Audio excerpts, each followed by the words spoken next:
Las decapitaciones, los cadáveres en fosas clandestinas y la desaparición de personas se han vuelto trágicamente cotidianas para los mexicanos. Si bien es cierto que la guerra contra los narcos aceleró este estado de violencia generalizada, las causas deben buscarse en un complejo entramado que involucra la complicidad del poder político, las disputas entre los cárteles y una enorme cantidad de mano de obra desempleada. Aquí no hay seguridad, no hay paz, no hay tranquilidad. Solo hay miedo, llantos y temores, extorsiones e intimidaciones. Ya ni hablar de la corrupción. En este contexto surgen grupos de civiles armados que se hacen llamar autodefensas. Básicamente se trata de ciudadanos que han tomado las armas y se enfrentan contra los narcos que quieren someterlos a su reinado de criminalidad. En su contienda también confrontan con el gobierno, a quien considera tan responsable de la situación como a los cárteles. En este video vamos a explorar esta problemática y recordar los enfrentamientos más impactantes. Bienvenidos una vez más a Militarmente. ¡Comencemos! Hace una década surgieron algunos grupos armados civiles que conmocionaron a México. Michoacán, donde no hay paz sino una tensa calma, fue donde se originaron estos grupos. Luego se replicaron a lo largo del país, como el grupo Machete en Chiapas. Estos grupos no erradicaron al crimen organizado, sino que se volvieron actores indispensables para regular la violencia. Se trata de un balance que no le da tranquilidad a los lugareños, que siguen inmersos en una situación desesperante. Corroído por el crimen organizado, México ya no controla sus cárceles ni vastos sectores de su territorio. Los narcos ya no se conforman con abastecer el mercado estadounidense de cocaína, anfetaminas y marihuana, sino que buscan corromper a las poblaciones locales para proteger su negocio y masacrarse entre distintas facciones. Esto genera una reacción violenta de los locales, comprensible pero peligrosa.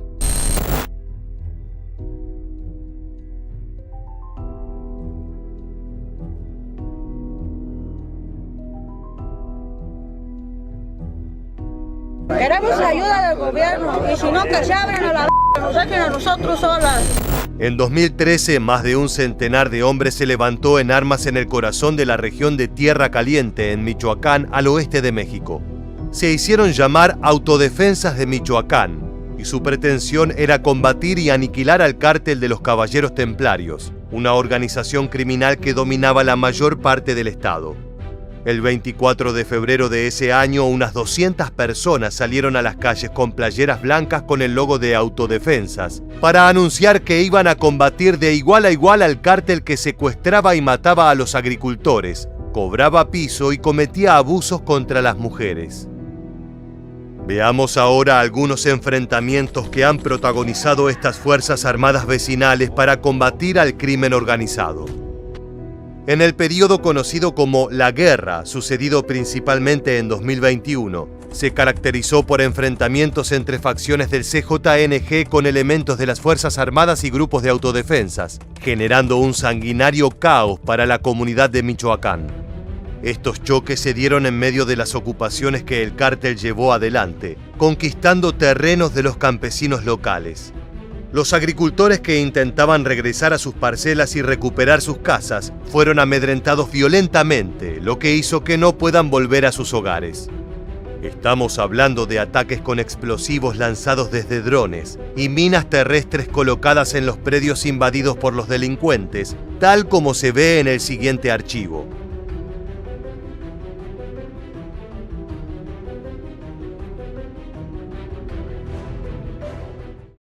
Este tipo de ataques, como el que acabas de ver en el video, fueron los primeros de otras ofensivas que vendrían después. Los grupos de autodefensa querían recuperar su territorio y no iban a rendirse. Tras 2 años de movilizaciones que reunieron a más de 15.000 hombres armados en 34 municipios a lo largo de todo Michoacán, los grupos de autodefensa consiguieron desarticular al cártel a fuerza de balas, muerte y atentados. Todo esto de manera ilegal, como si fuera la ley de la selva. Sin embargo, estos grupos nunca conformaron una fuerza regional homogénea. Cada nuevo grupo utilizaba el apodo de autodefensa, pero se quedaba como responsable de su propio municipio, definido por las fronteras administrativas. Este enfoque local se reflejaba en los uniformes, camisetas blancas o azules con el nombre del municipio impreso bajo las palabras Autodefensas de Michoacán o el estado al que pertenecía la persona y la palabra libre. Las autodefensas al principio recurrían a las escopetas y pistolas viejas que poseían. Después de varias semanas de haber tomado las armas y al sentir la respuesta de los delincuentes, los civiles organizados vendieron ganado y huertas para comprar algunos rifles R-15 y AK-47 y estar en paridad de armamento con los cárteles que enfrentaban. Al interior de los grupos se daban importantes variaciones sociológicas. Aunque sus miembros procedían de regiones similares, sus perfiles abarcaban desde pequeños agricultores y empleados hasta empresarios y figuras locales importantes, todos unidos en una violenta cruzada contra el narco. Además, incluían a miembros de los templarios y a narcotraficantes independientes que veían en las autodefensas una oportunidad para la redención social y la recuperación o apropiación de mercados ilícitos. El proyecto, que en un principio pretendía erradicar la zona de narcotraficantes, empezaba a enturbiarse. Sin embargo, al principio de la formación de estos grupos, el reclamo y la desesperación eran genuinos, tal como puede escucharse según miembros de uno de los grupos.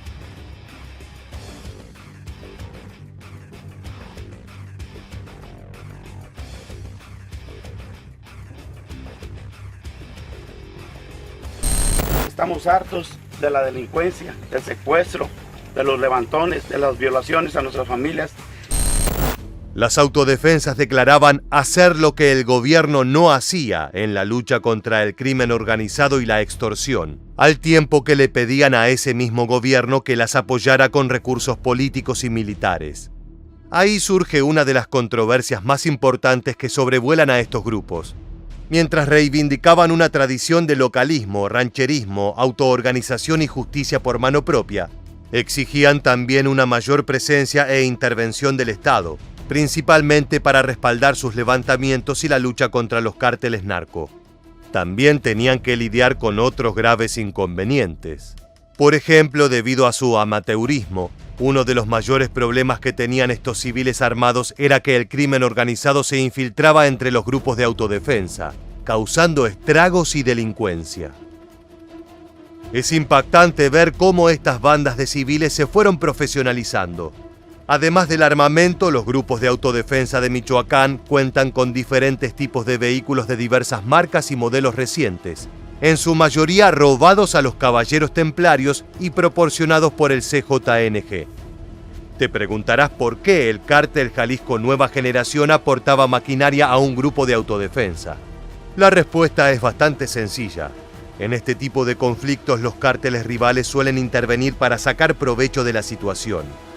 Esto genera aún más violencia y confusión en un México ya abrazado por el salvajismo y la brutalidad. Las autodefensas buscan imponer un nuevo orden social. El problema es que la violencia que los cárteles emplean terminó siendo inspiración de su propio accionar. Torturan, desaparecen y asesinan a los miembros de los grupos narcos que atrapan, generando una espiral de violencia incontenible. Lo más interesante de todo es que, comportándose de este modo, las autodefensas mostraron que no persiguen la erradicación total del crimen, sino separar las actividades delictivas como la producción y el tráfico de drogas del resto de la sociedad. La idea es regresar a un pasado en el cual los narcos no se metían con la gente. En otras palabras, para vivir con tranquilidad habría que restaurar dos universos paralelos, con el crimen por un lado y la sociedad sana por el otro. Así, cuando el gobierno no hace su trabajo contra los grupos criminales, las autodefensas consideran que deben hacer justicia con sus propias manos y convertirse en protector de la comunidad, incluso aunque eso signifique cometer las mismas atrocidades que los narcos. En la localidad de Tepalcatepec, estado de Michoacán, el cártel Jalisco Nueva Generación y las autodefensas pelearon por tierra y aire cada centímetro de terreno. En un recordado enfrentamiento que fue registrado por los celulares de los protagonistas, los autodefensas levantaron un dron para ver la posición de sus rivales atrincherados en un cerro, y así descubrieron que estaban por ser atacados con un lanzacohetes RPG. El riesgo de un ataque con artefactos explosivos era demasiado elevado para su vida, por lo que los autodefensas se ocultaron en una trinchera cavada a unos metros para intentar sobrevivir. Esta ubicación además les permitió ver el cerro donde se escondían sus enemigos. Veamos material del momento de la acción.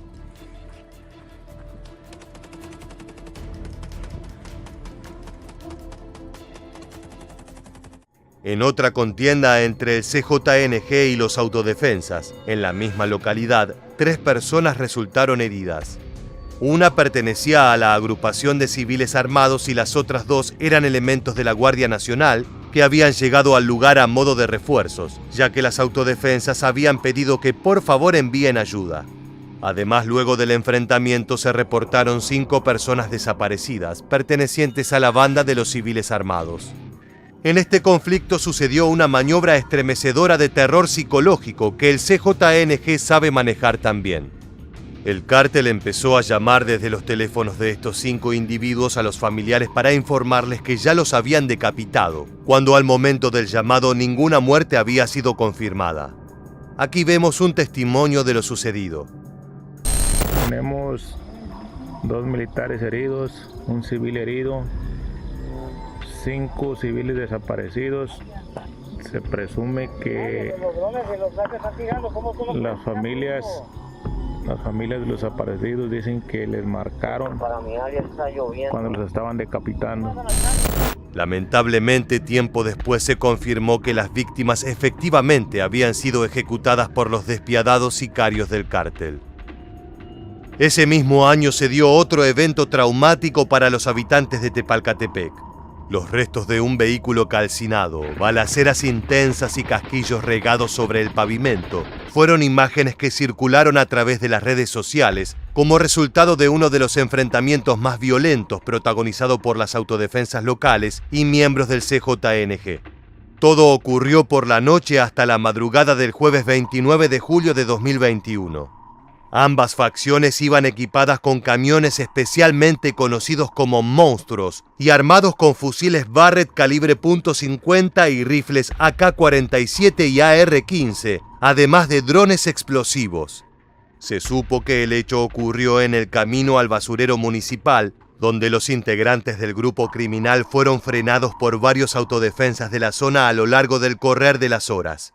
En el video a continuación vemos como un presunto autodefensa se burla de la derrota del grupo de élite del CJNG. Aquí está la grupo Elite. ¿Por qué me dejaron tantas balas? Perros, me dejaron de casquillos de cuerno, mira. Me dejaron de tiros, mira nomás de tiros. Como juntando maíz. Así se ve otra prueba más de que los autodefensas utilizan métodos similares a los de los cárteles narcos para amedrentar al enemigo.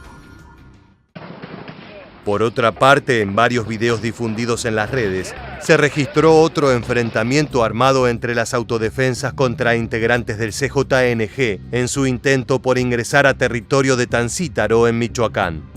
De acuerdo con información oficial, el tiroteo duró varias horas, en las que los civiles armados habrían detenido parcialmente el avance del grupo narco.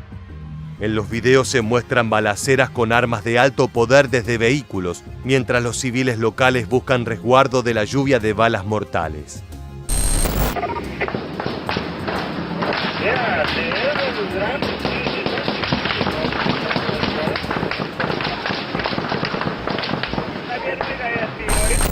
La problemática de los grupos de autodefensas suelen estar al rojo vivo, sobre todo cuando en medio de los combates con los narcos, piden refuerzos de las autoridades nacionales que no siempre responden favorablemente.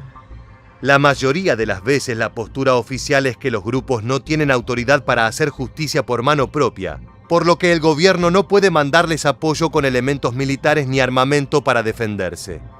Eso provoca violentas reacciones de los civiles armados que, por ejemplo, el 16 de noviembre de 2013 tomaron la presidencia del municipio de Tancítaro a modo de protesta, tal como se ve en el informe de este noticiero. Los grupos de autodefensa irrumpieron a las 9 de la mañana del sábado en la cabecera municipal de Tancítaro a bordo de camionetas con leyendas contra los llamados o autollamados caballeros templarios. Armados con carabinas y con armas de alto poder, las llamadas autodefensas tomaron la plaza principal y luego la presidencia. Este tipo de acciones violentas por parte de quienes pretenden proteger sus poblados suele terminar muy desfavorablemente, ya que surgen situaciones de enfrentamientos incluso entre facciones distintas de autodefensas. Por ejemplo, un hecho ocurrido en diciembre de 2014 enfrentó a los líderes de dos bandos de un mismo grupo de civiles armados en la comunidad de La Ruana, dando como resultado 11 víctimas fatales.